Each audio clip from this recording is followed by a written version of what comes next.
Chapter 10 The Remarkable Career of Porphyro Sneak, in which Skepticus pursues the attack he began in Chapter 9 with a tale of espionage and impersonation, and the Grasshopper begins a counterattack by extending the tale Skepticus had begun. Porphyro Sneak, I began, was the last and greatest of a long line of sneaks who through 6 generations had brought the arts of impersonation and espionage to a state of virtual perfection in the service of the British Crown. And just as, in that kingdom's earlier days, one might have said of one of its monarchs with reverence and awe, "He is a Plantagenet and a king," so the letter of introduction which young Porphyro brought with him to Secret Service headquarters in 1914 contained, and needed to contain, only one sentence in order to ensure his immediate employment. Bearer is a sneak and an impostor. The young sneak's first assignment was to impersonate General Kriegsmerz, a battle-weary member of the German High Command who had secretly defected to England. As Kriegsmerz, Sneak was able, without difficulty, to obtain valuable strategic information and return it safely to England. Upon his return, however, there was no immediate need for his services, and he quickly became bored and depressed. This depression lasted until his next assignment, when he immediately regained his customary cheerfulness. The alternation of these moods, then, became the pattern of his life. He felt really alive only when he was playing a part, and the intervening periods were merely empty times of waiting to be called on stage. That was the first phase of Sneak's incredible career. Then, one day, Sneak made an astonishing discovery. He realized that he had no interest in the military, or even, he had to admit, in the patriotic value of his assignments, but only in the opportunities they afforded him for performing dramatic roles. With this new information about himself, he adopted a quite new attitude towards the conduct of his life, for he saw that he need not simply sit around waiting for an assignment to be handed out to him. He could, instead, seek out such assignments, and so Sneak became a double agent. Not, of course, to double his income, but to double his roles. And during good times, the Second World War, Korea, Vietnam, Sneak became a triple, quadruple, and quintuple agent, and so also became perforce not only the world's most versatile character actor, but also the world's quickest quick-change artist. The next stage of Sneak's career began when a sudden and unexpected decrease in internal tensions resulted in a sharp reduction in the military and espionage budgets of all the nations of the world. There was, accordingly, scarcely any demand for Sneak's services, and he soon found himself worse off than he had been in the old Kriegsmerz days. Sneak, as might be expected, did not waste time in idle despair, but at once took steps to remedy the situation. Thanks to the vast amount of intelligence he had amassed in the course of a career which had already included impersonating all the important heads of state of the world, together with most of their cabinet ministers, Sneak was in an excellent position to recreate all the suspicions, jealousies, and fears that had hitherto characterized the intercourse of nations, so that once more immense funds were allocated to the espionage establishments of the world. Sneak's services were now more in demand than ever, and he was once again a happy man, indeed doubly so, for not only had he refashioned events so that opportunities for his dramatic fulfillment were again at a maximum, but he was secure in the knowledge that if ever international peace and goodwill threatened again to overtake the affairs of the world, he was in a position to restore matters to a more satisfactory condition. And that is just what happened in this period of Sneak's life. When tensions began to relax and espionage budgets were cut, Sneak would assume an appropriate role and, with a word here and a frown there, thicken up the plot again. Things continued in this way for several years until Sneak made his next great discovery. He had always been more or less aware of the fact that his life was made up of 2 distinct kinds of enterprise. On the one hand, dramatic acting, which was the ruling passion of his life, and, on the other hand, the things Sneak had to do or put up with as undesirable but necessary conditions for his being able to satisfy that passion. First, the necessary evil had been simply the boredom of waiting in the spy's squad room to be called up for duty. Then, when he became a multiple agent, it had been making out tedious job applications and undergoing idiotic interviews in Viennese Ferris wheels, Bessarabian brothels, and Levantine latrines. And now, on those occasions when Sneak found it necessary to take a direct hand in international politics, it was the necessity of assuming a role so that he could sow and cultivate the seeds of global dissension. At this point, Sneak paused in his reflections and re-examined that last thought, for there was something odd about it. Then it came to him. Somehow, it had come to a point where the necessary inconvenience he had to accept as a condition for future opportunities for dramatic acting was itself dramatic acting. In that case, of course, it was not an inconvenience at all. It had become part of the game. Sneak congratulated himself on his good fortune. With this new realization, Sneak also realized that to employ his skills at political contrivance as an intermittent corrective of the dramatic defects attendant upon international peace and goodwill was not the most efficient way to go about the business.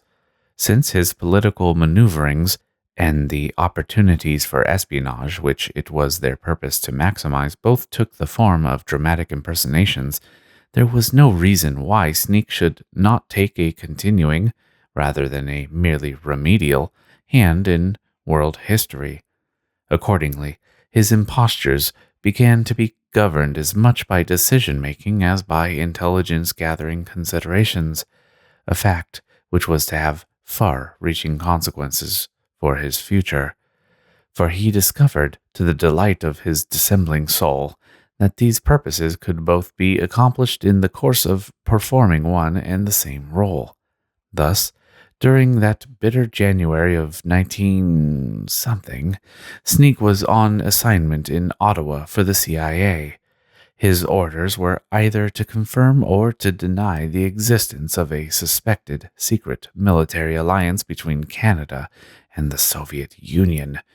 In order to accomplish his mission, Sneak slipped into a Gallic shrug and appeared in Ottawa as the Canadian Prime Minister. He was easily able to obtain the required information. There was, in fact, no such alliance, and therefore no reason whatever for uneasiness on the part of the United States. This was, of course, bad news for the spy business.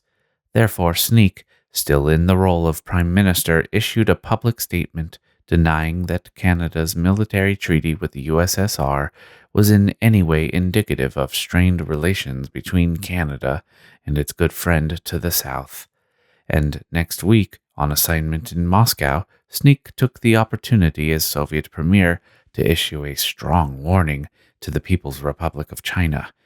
The spy business boomed, and Sneak was secure in the knowledge that he was in a position, as Kierkegaard said of people like his seducer, to play at battledore and shuttlecock with the whole of existence.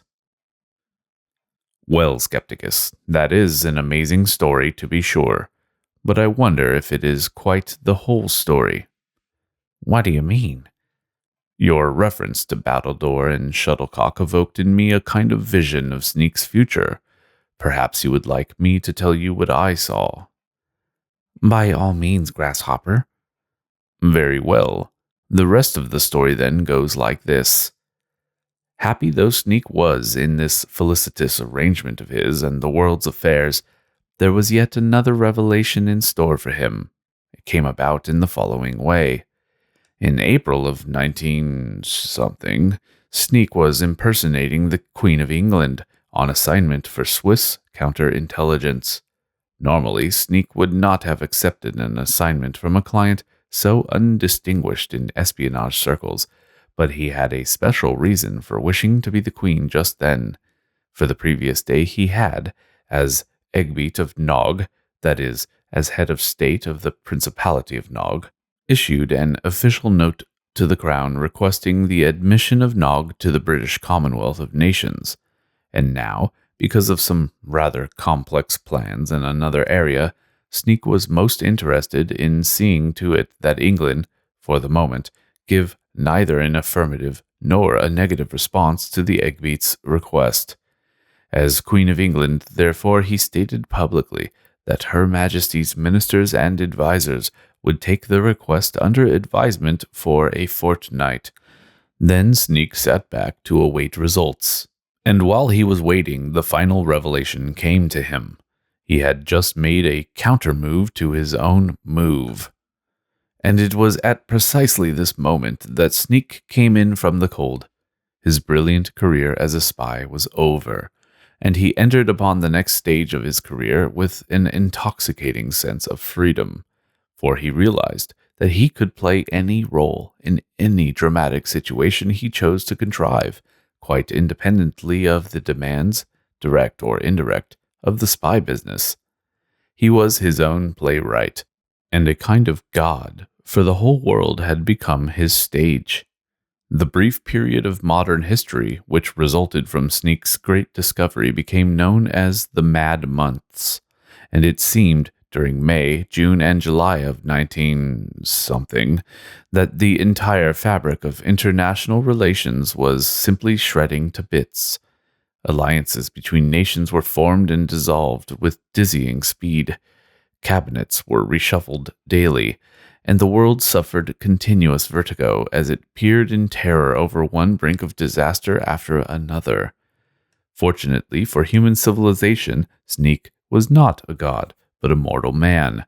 While he had begun his latest exploits by thinking of himself as a kind of omnipotent actor, writer, producer, he soon began to see himself as trapped in an interlocking series of hectic one-man badminton games where, just to keep the bird in play, he had not only to be running from one end of the court to the other, but also from one court to another in an endless line of courts, until it seemed that the whole existence was playing at battledore and shuttlecock with him.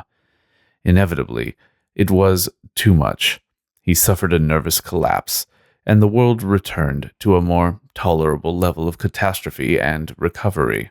Sneak, meanwhile, had the good sense to get himself admitted to a reputable sanatorium, where he received expert medical and psychiatric care. The following dialogue is a verbatim account of his final therapeutic session. Dr. Huishreka. Please have a chair, Mr. Sneak. No, not the couch. Please, I'm not a psychiatrist. Sneak. Well, that makes a nice change at any rate. What are you then? A doctor of philosophy. Oh, a Ph.D. No, Mr. Sneak. To put it more accurately, I am a physician of philosophy. I try to cure the philosophical maladies of my patients. You have been sent to me because my psychiatric colleagues have been able to find nothing whatever wrong with you psychologically. But what about my breakdown? Sheer physical exhaustion. Yes, but that exhaustion was brought on by some deep-seated psychic disturbance, was it not? I'm sorry to have to disappoint you, my friend, but it was not. It was brought on by overwork. But if that is so, why am I in such a depressed state? I thought my condition had been diagnosed by your colleagues as melancholia. That was an early provisional diagnosis, to be sure, but it has proved to be incorrect. You are not a melancholic. You are simply melancholy. Do you mean to say there is nothing seriously wrong with me? I mean to say there is nothing clinically wrong with you at all. Then there is something wrong with me. There is. Tell me, what is it, Dr. Huishreka? For God's sake. You are suffering from a logical fallacy. A logical fallacy? What on earth do you mean? I shall try to explain it to you. We will have to begin by going back to your childhood. My childhood? I thought you said you were not a psychiatrist. My dear fellow, you mustn't think that psychiatrists have a monopoly on childhood. Oh, sorry. Your childhood was occupied to an abnormally large extent with make-believe. In fact, you were something of a prodigy at this pastime, going far beyond the usual childhood games of cops and robbers and the like. Actresses and bishops was one of your early inventions, and this was quickly followed by others: lawyers and clients, priests and confessors, princes and parliaments, and presidents and impeachers, to name just a few. Yes, those were happy times. Just so. And it was thus quite natural that when the First World War came along, you should be attracted to that branch of military service where you could serve your country best by doing what you relished most. Then, and I realize I'm not telling you anything you do not already know, during those periods of idleness between assignments, you came to realize that impersonation was not for you primarily a means of serving your country, but that the kind of service to your country which you were best able to provide was a means for you to be engaged in impersonation. Quite right. I would like to suggest to you that, even this early in your career, espionage was very much like a game for you. That describes very well my attitude towards my profession. Yes, and this is further supported by the fact that once you had made this discovery about your attitude, you forthwith became a double agent. If patriotic goals were in fact merely devices which enabled you to perform dramatic roles, then there was no reason why you should not increase the frequency of those roles by providing your services to more than one patria. Quite true. And the same kind of reverse English, if I may put it that way, explains your next step, which was to ensure opportunities for espionage by keeping international relations in a state of ferment. And this goal of exacerbating world tensions you accomplished by role-playing. So now you had two theaters, so to speak, for your dramatic performances, and you congratulated yourself on this happy turn of events. Quite right. Now, throughout the progress of your career up to this point, the governing end which the application of reverse English had turned into a means of deception, was it not? That is, your goal of producing dupes was, directly or indirectly, really a means which enabled you to perform roles. Normally, one impersonates so that one can produce a dupe, but you sought to produce a dupe so that you could impersonate. This takes us to the crucial turning point of your life, the egg beat affair. Just as, when you became a double agent, you eliminated patriotism as your pretext for duplicity, in the egg beat affair, you eliminated duplicity as a pretext for impersonation. For in that affair, no dupe was produced. What was produced was the opportunity for further role-playing by the responses of a make-believe queen to a make-believe egg beat. When you realized this, you felt an intoxicating euphoria, as though you had at last been released from heavy chains and, as is your wont, you immediately acted on the basis of that realization. You very sensibly came in from the cold, and you then, much less sensibly, embarked upon that course of events which resulted in the mad months. Everything you say is quite true, Huishreka, but what is the logical error you claim lies at the bottom of my problems, and how will its correction bring about my rehabilitation? Your error is the same as that of the fabled inventor of roast pig, and just as his error was correctable, so is yours. You remember the story. One day this chap's barn burned down, killing a pig he kept in there. Finding the flesh of the burnt pig palatable, indeed delicious, having, that is, invented the pork roast, he sensibly decided to avail himself of more pork roast on future occasions. So he rebuilt his barn, put a pig in it, and set fire to the barn, thus committing arson and a logical fallacy. The fallacy of mistaking a sufficient for a necessary condition. Precisely. What you wanted were opportunities for make-believe games, and you found, by accident, just as the pork fancier had, that impersonating monarchs, prime ministers, and presidents provided such opportunities. Then, again like your predecessor in fallacy, you mistakenly supposed that such impersonations were not merely sufficient for your dramatic purposes, but also necessary. And just as we may imagine that the pig chap came to financial ruin by having continuously to rebuild his barn, we observe that you very nearly destroyed your health by the excessive expenditures of energy required to keep your global badminton tournament in progress. And if we add to the pig fable the embellishment that each time the primitive gourmet burnt his barn, the whole community was threatened with incendiary destruction, we have a complete parallel to your own case, and we also have an indication of where the solution lies, do we not? Well, I suppose the pig chap corrected his logical error by inventing the cook stove. The cook stove, precisely.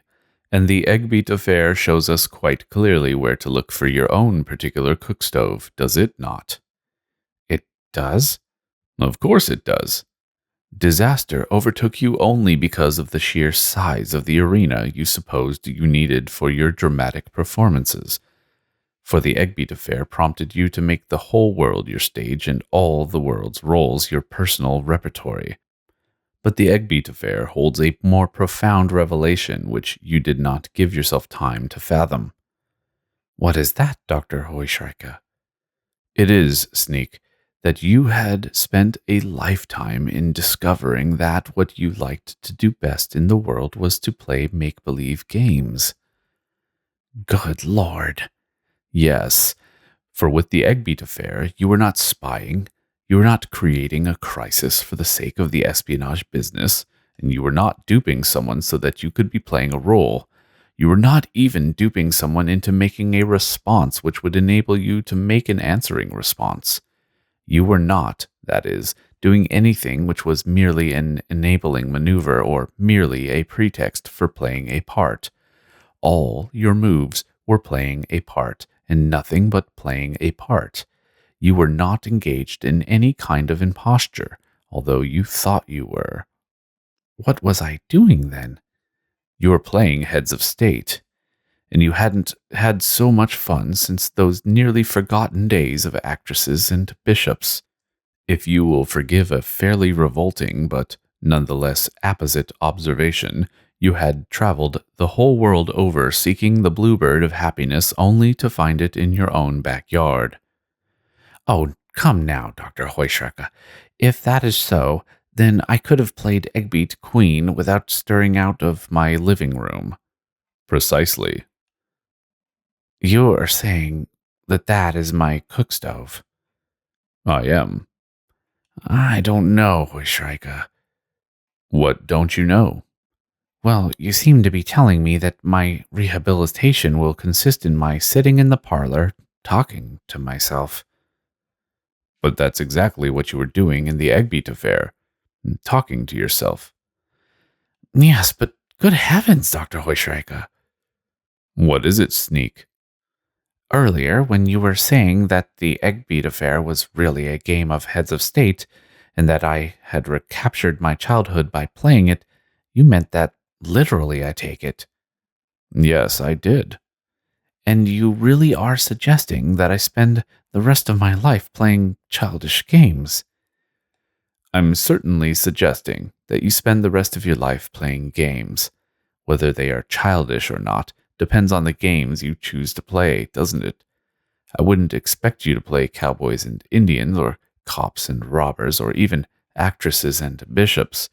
But then I wouldn't expect Bobby Fischer to spend the rest of his life playing checkers either, although I am quite sure that he will spend the rest of his life playing games. But what do you find so repugnant about the idea of playing games for the rest of your life?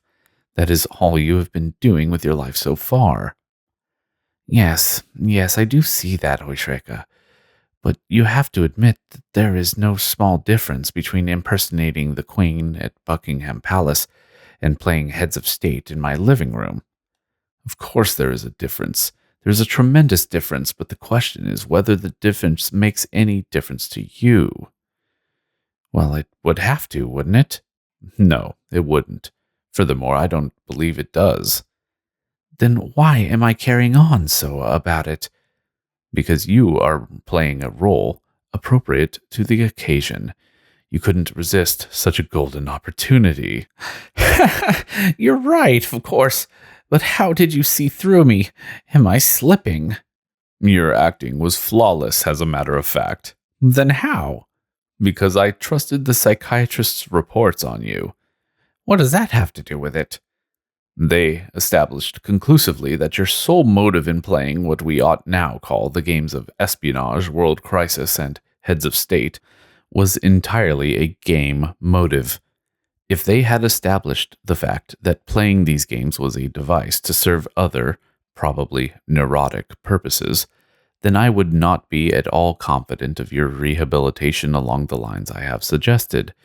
Thus, if you had any kind of compulsion to be deceiving people, then playing pure make-believe, that is, make-believe with all of your cards on the table, would not, of course, meet your requirements. But your reaction to the Eggbeat affair was sufficient to rule that motive out of the picture, for it was then that you realized that you could engage in role-playing even more effectively without practicing deception. But if deception had been your motive, you would not have come in from the cold when you made this discovery. You would have gone back to full-time spying. It was that fact which put the psychiatrists on the right track. Having eliminated the compulsion to deceive as the ulterior purpose or hidden cause of your game playing, they next considered all the other possible motives and causes they could think of: exhibitionism, polymorphous transvestism, pernicious misanthropy, generalized social disgust, nagging birth trauma, aggravated atavistic rage, the lot. But they couldn't pin a thing on you. They wisely, and I must say, surprisingly, concluded that your problem was not psychological but logical, and so they sent you along to me. The psychiatrists must have found me something of an anomaly. Oh, unquestionably. It is, after all, wildly improbable that there should exist a person who has done the things you have done solely because he has made a mistake in logic. You seem, even to me, much less a real person than something invented to illustrate a principle in a treatise on the philosophy of games. Ha, ha. But you are a real person, and my patient, and there is more to be said about your rehabilitation, so let us continue. We had got to the point, you will recall, where you were expressing mock dismay at a future which appeared to consist in babbling to yourself. But of course, you need not confine your future activities to make-believe on the model of Eggbeat Queen game. You need not, that is to say, play only solitaire make-believe. Notice, first, that make-believe is normally a two-role game, even though both roles may be played by the same person, as in the Eggbeat instance of Heads of State. Thus, make-believe is not the same as mimicry, that is, impersonation as an end in itself. If it were, then your rehabilitation might consist in going on the stage as a master impersonator. And notice, also, that make-believe is not the same as playing a part in a stage play. If it were, your rehabilitation would of course be accomplished by your becoming in all likelihood the greatest theatrical actor in the world. But how would that strike you? Not at all well. Acting out a part in a play is simply being enslaved to some scriptwriter. It is like miming the moves in a game which has already been played by someone else. That is what I thought you would say, and it points to a basic feature of make-believe games. Each move, if we may call it that, either is for the purpose of evoking a dramatic response, or is such a response, or is both. But these evocations and responses really are evocations and responses. They are not merely representations of such interplay, as is the case in staged performances. The players are, in a way, writing a script at the same time that they are enacting it. Quite right. Now, looked at from the viewpoint of one of the players in a two-role game, what he wants the person performing the other role to do is to keep providing him with opportunities for dramatic responses, for example, feeding him good lines. There are two ways in which a player can achieve these results. His partner in the game might provide such opportunities because he is also a player in the game, or because he has some other reason for providing such opportunities. Among non players, the providing of such opportunities might be quite unintentional, and this was the case with all of the games you played prior to Eggbeat. By deceiving your partners about your identity in these games, you caused them to give you lines and the like that suited your dramatic purposes, even though it was not their intention to be suiting these purposes. You were playing a two-role, two-person, one-player game. It is also possible to play a two-role, two-person, one-player game where the person who is not a player, but in effect a device, provides you with dramatic opportunities with the conscious purpose of doing so.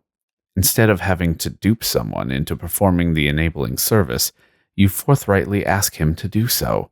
You might even offer an inducement for his service, such as a cash payment. This is just what Gamma Rex in Gilbert and Sullivan's Princess Ida did, even though the mercenaries he hired botched the job. I offered gold in sums untold to all who'd contradict me. I said I'd pay £1 a day to anyone who kicked me. I bribed with toys, great vulgar boys, to utter something spiteful, but bless you no, that would be so confoundedly politeful. In short, these aggravating lads, they tickle my tastes, they feed my fads, they give me this and they give me that, and I've nothing whatever to grumble at. But the best way to get good lines is for your partner to be a player, because then he has a motive which is better than that of either of the others. The dupe is worst, of course, because he is least dependable, and most of the time he isn't giving you lines at all, but going about his own affairs. And the person who feeds you lines for some reward, or out of friendship or fear, it might be added, although we would expect him to be more constantly employed at his task than the dupe, is only indirectly motivated to provide the desired service. Only another player, or yourself as the other player, has a direct motive, for he must give you good lines in order to get good lines in return, and since you are motivated to do the same for him, the game is itself a reciprocating system of role performance maximization. And you are telling me that, in principle, is the kind of game that I have spent my life in playing? I am. At this point, I could contain myself no longer. But Grasshopper, I exclaimed. Heuschrecke's description of Sneak's games contained no reference to the fact that the roles performed in them must be assumed roles, and so it misses the very essence of what Sneak was up to, namely, the application of reverse English to genuine imposture. Yes, Skepticus, he replied. I am aware of that omission, and I find its absence from Heuschrecke's definition very suggestive indeed. Oh, it is suggestive enough, I replied with some heat, for it suggests that reverse English and assumed roles have nothing essentially to do with the kind of game we have been trying to define. Precisely, said the Grasshopper, and that has been my suspicion from the beginning. Well, it has not been my suspicion, and it is not my suspicion now, and I don't think Sneak, who surely knows better, would let Heuschrecke's definition go unchallenged. As a matter of fact, he doesn't, so let us follow their colloquy a bit further. I should think so, I replied. You have nearly persuaded me, Heuschrecke. There is just one thing that bothers me about your description of my game as a reciprocating system of role performance maximization. What is that? The description makes no reference at all to the fact that in make-believe one assumes a role which is not the player's real-life role. That strikes me as a rather startling omission. On the contrary, I don't think it's an omission at all. But surely playing a part is the very essence of make-believe. Playing a part is, yes, but playing what might be called a foreign or assumed part is not. One can also play, so to speak, native or proprietary parts. What on earth is a proprietary part? One way to define it is as follows. a part of such a kind that when one is playing it, one is not conveying misinformation about one's identity. If, for example, I have the job of lookout for a band of bank robbers, and if I want to give myself a plausible reason for loitering in the vicinity of the bank, I might, taking advantage of my short stature and youthful appearance, put on a Boy Scout uniform and help old ladies across the street. I take it that you would accept this as an example of someone playing a part which is not his own part. Obviously. Very well. Now, suppose that a Boy Scout does the same thing. He dons his uniform and helps old ladies across the street. He is also playing a part, but it is his own part. That is, its performance conveys information rather than misinformation about the performer. But, and this is the point, the part itself is just the same in the two cases. You're talking about role-playing in everyday life. Precisely. You sound like a sociologist. That can't be helped. The point is that there are roles which enjoy a kind of objective or public status, so that they can be performed by different people for different purposes. They are, in this respect, like clothing. All kinds of apparel are for public sale, and I can purchase and put on something which correctly conveys my position in life, or I can purchase and put on something which misrepresents my position in life. For example, I can put on a business suit, or I can put on the uniform of a full admiral. The only difference is that suits and uniforms are patterns of cloth, and roles are patterns of behavior. Yes, well, I'll concede that what you say is highly plausible, but I don't see what that has to do with the problem before us. Even if I grant the distinction between proprietary and assumed roles, it still seems clear to me that make-believe must necessarily consist in the performance of assumed roles. I agree that what you say seems intuitively obvious. It is, nevertheless, untrue. But I see that our time is up for today. We will have one last meeting tomorrow, just before your discharge. But overnight, I would like you to read this. Hoishrika produces a manila folder from a desk drawer.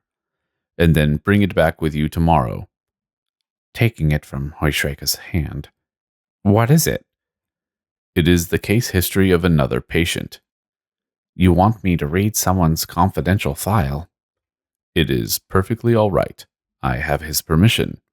Very well, then. I'll be glad to. Till tomorrow, then.